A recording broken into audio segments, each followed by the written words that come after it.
Hi everyone, I'm Nettie Beck and I'm here with Anna Winters today, who serves with Yugo Ministries in Ensenada, Mexico.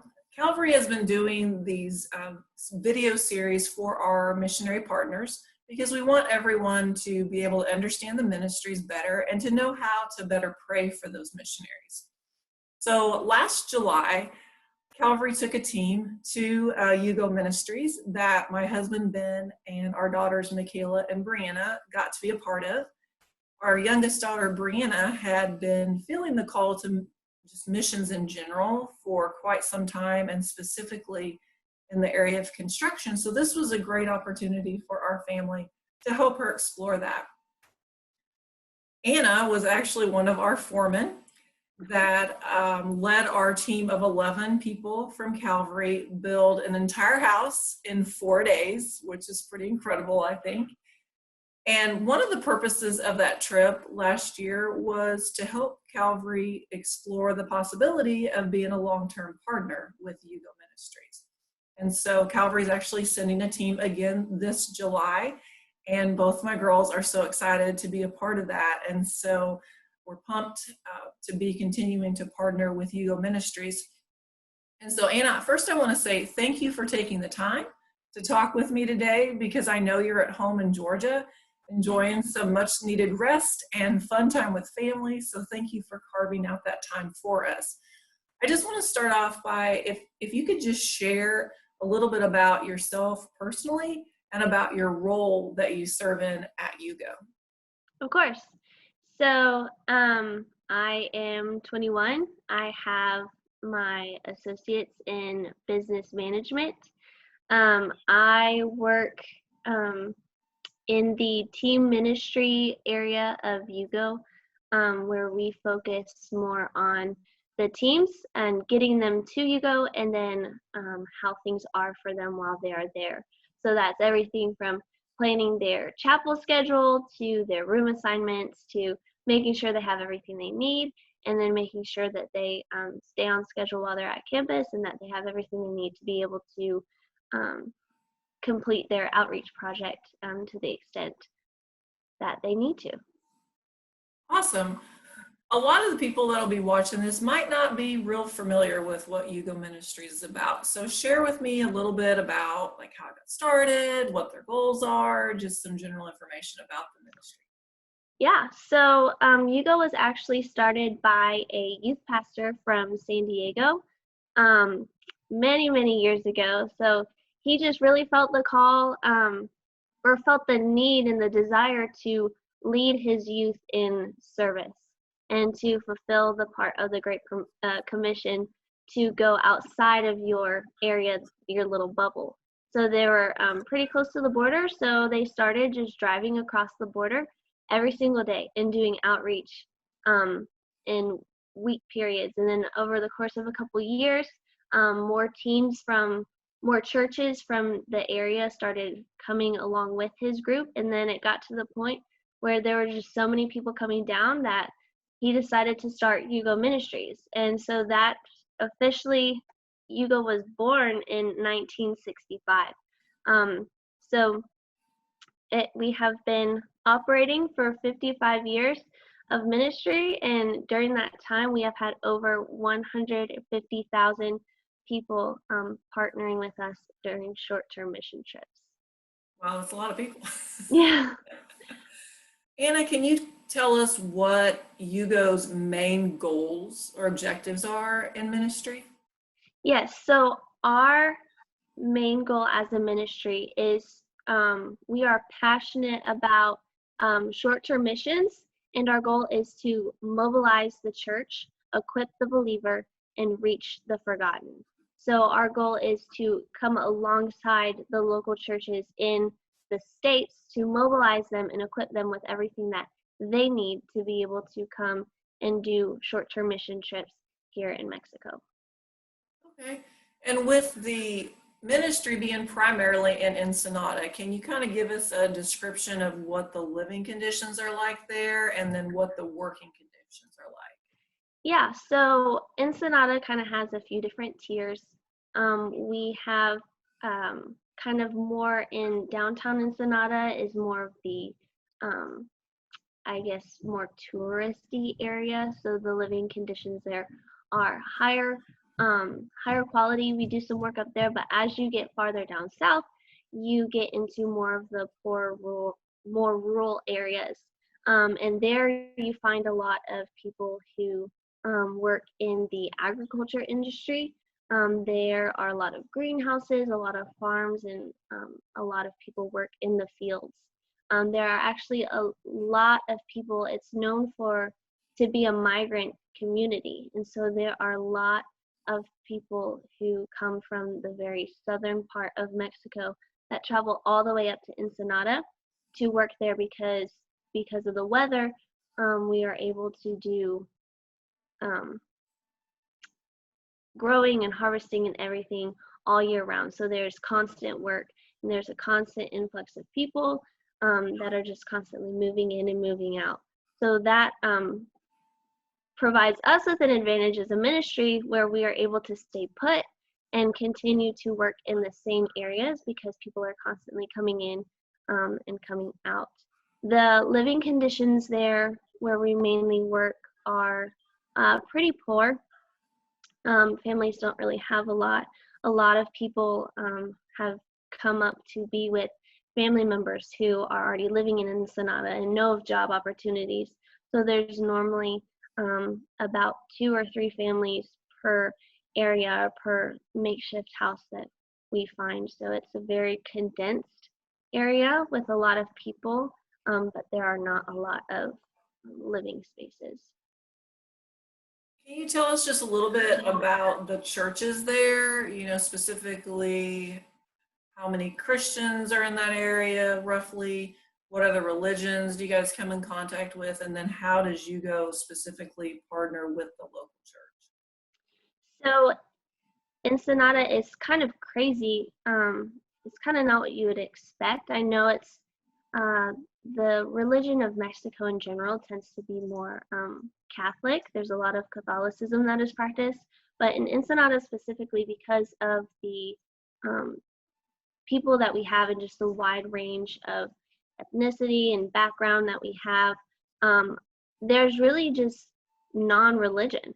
There's not atheism or there's not really agnostic people. It's just people who haven't really been introduced to any form of religion. So they just kind of go about their life, trying to survive day by day, and they are very open to um, the gospel that we bring to them through our actions and then through obviously our words. And the churches that Yugo works with are Christian churches. There are a few different denominations that we see, like Baptist, Methodist, Episcopalian, that kind of thing, but we partner with the ones that we know are firm in their doctrine, and they help us in the community work with the families. So we partner the families up with a pastor in the community that we know will be there to help disciple them and to grow them. And again, they are very open. I've yet to meet someone who is completely shut off to the gospel or even hearing about it. So it's a really unique and a blessing of a situation. We're not necessarily fighting against anything, we're just introducing them. So I know with COVID, all of us are being heavily impacted and our lives are turned upside down. Share with us just a little bit about how it's specifically impacting your ministry, and then how do you see it impacting the community of Ensenada? So for Yugo specifically, obviously we are based around the idea of having groups from the States and other areas come down onto our campus. And that is how, up until this point, we have functioned. And so this has, completely turned us upside down as far as the way that we operate. And so we have had to shut down our physical campus. We have not been able to host teams, and we are not at this point allowed to meet as a staff because our staff is so big. We have over 50 people on our staff, so we can't be on campus in our offices working, but the main hit that we have taken is just not having teams, and the financial aspect of that, obviously, of having the teams come and help our campus function. So that has been an adjustment, and we have a plan moving forward, which I think is awesome. It's not what any of us expected, but being able to see how the Lord will continue to use us as a ministry in a different way. Crazy, our theme this year, unbeknownst to us, is Vision 2020, and it's about seeing the world how God sees the world. And so just, literally being handed on a silver platter an opportunity to change the way we view ourselves, the way we view our ministry, and how to move forward in ministry. The way that it has affected the communities where we do a majority of our work is it hasn't really. The income level and everything has not changed. The living conditions haven't changed. People still need to go out and work every day. So they constantly deal with different health issues. So this has really not been anything abnormal to them. It hasn't affected their lives, and I'm not sure if they're even really aware of it as it pertains to their daily life, because nothing has really changed for them. So that has been interesting, but also humbling to see that, it's turned our lives completely upside down, and yet there are people who they just keep going with their daily life out of necessity. So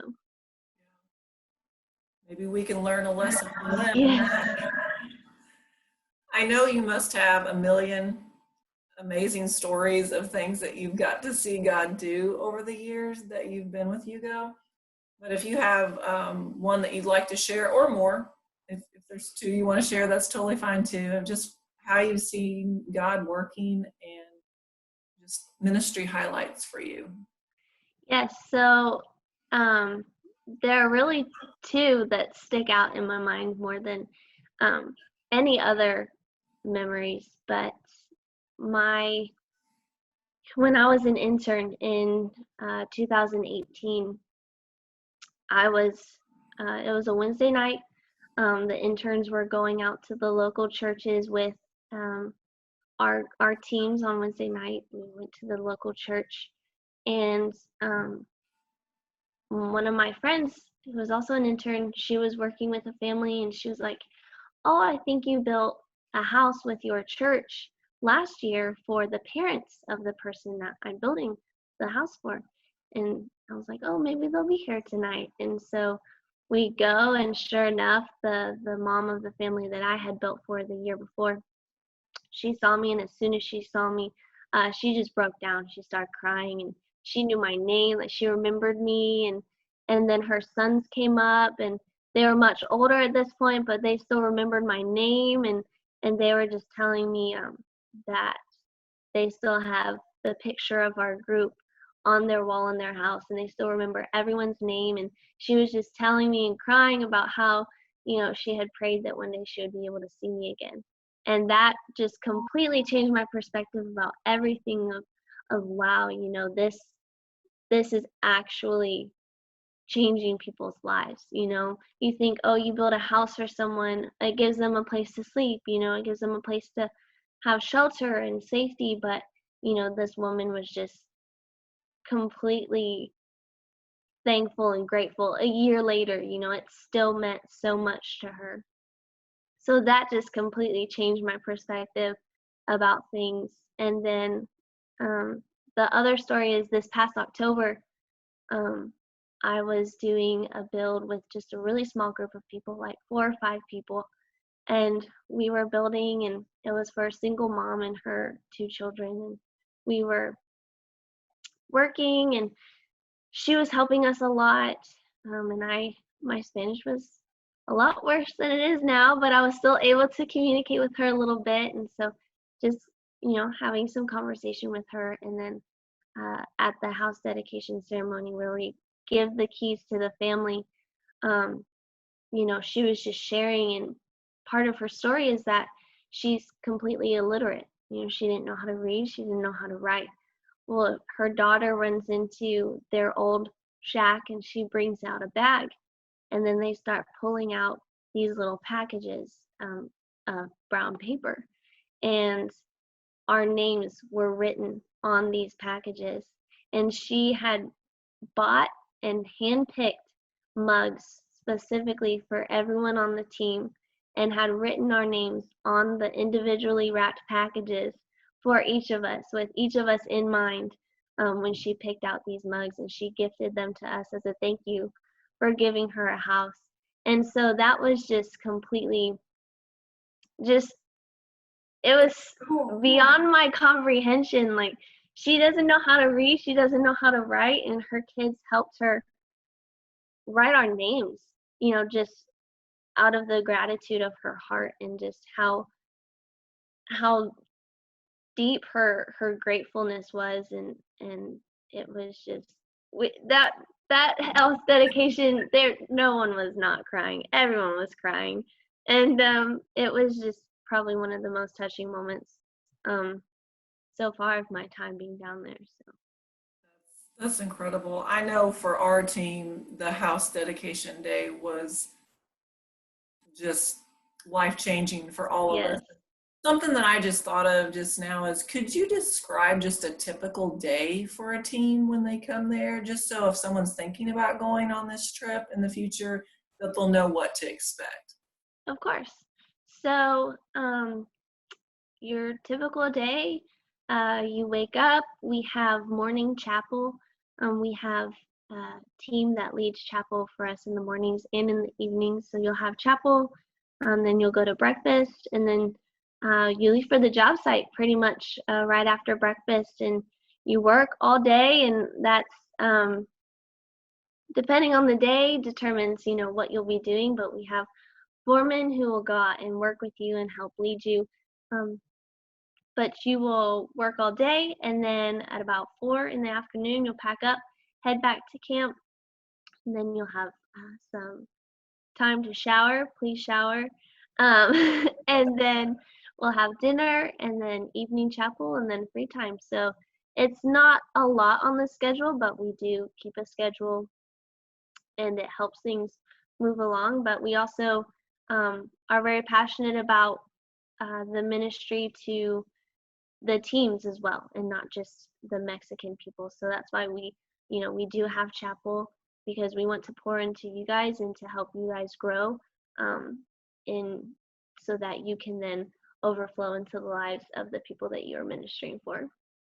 And that was something that our team really appreciated. I don't think going into it that we understood just how much you guys would be investing in our team and encouraging us and our growth with Christ. And so that was really encouraging.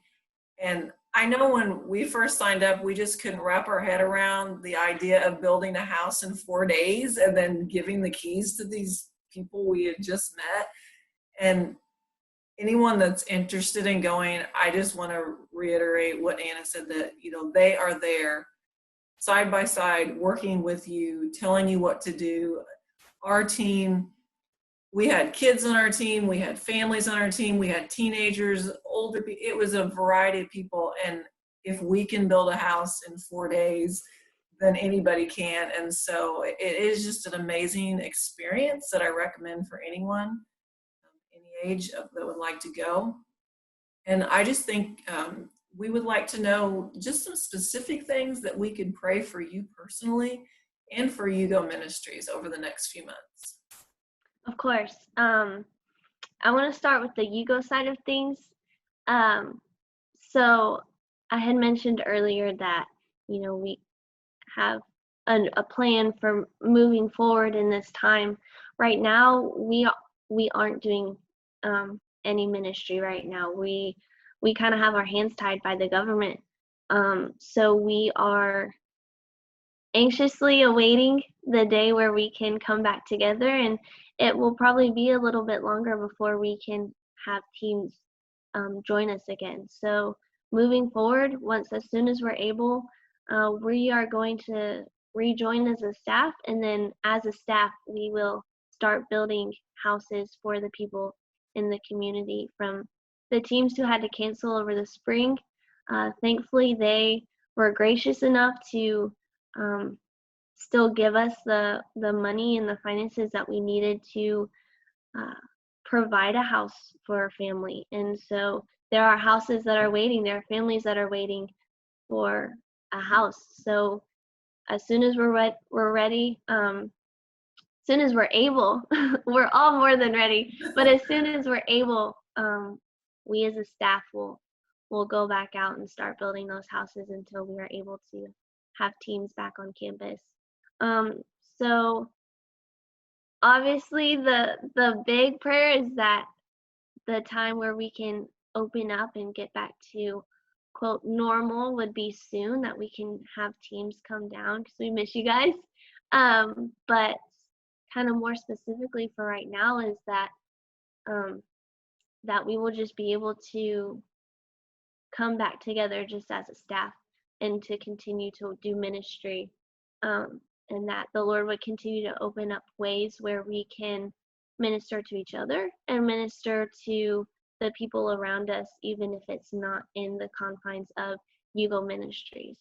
And that has been something that has been difficult for me personally, just feeling like, I'm not doing anything. I'm not doing what I came down here to do. But just waiting it out and having faith that the Lord will provide those people in my life, and that when the time is right, that we will be able to continue doing what we're there to do. So as teams have continued to have to cancel, just pray that we would be able to continue to operate in somewhat of the capacity that I just explained, and that the teams would be gracious and continue to partner with us as a ministry, but to continue to provide the resources to provide a home for the families that were expecting them, that were waiting for them, and are just waiting for the Lord to provide them a house. So. Awesome. Well, I thank you again for taking the time to just share more about Yugo so that our church can understand it better as a whole. And I just want you to know that Calvary has been praying for you and for your team and will continue to do so. And I just hope that your time with your family is just amazing and restful. Thank you. You have some good weather soon where you can Yes. enjoy the outdoors. And so just thank you for your time. Thank you.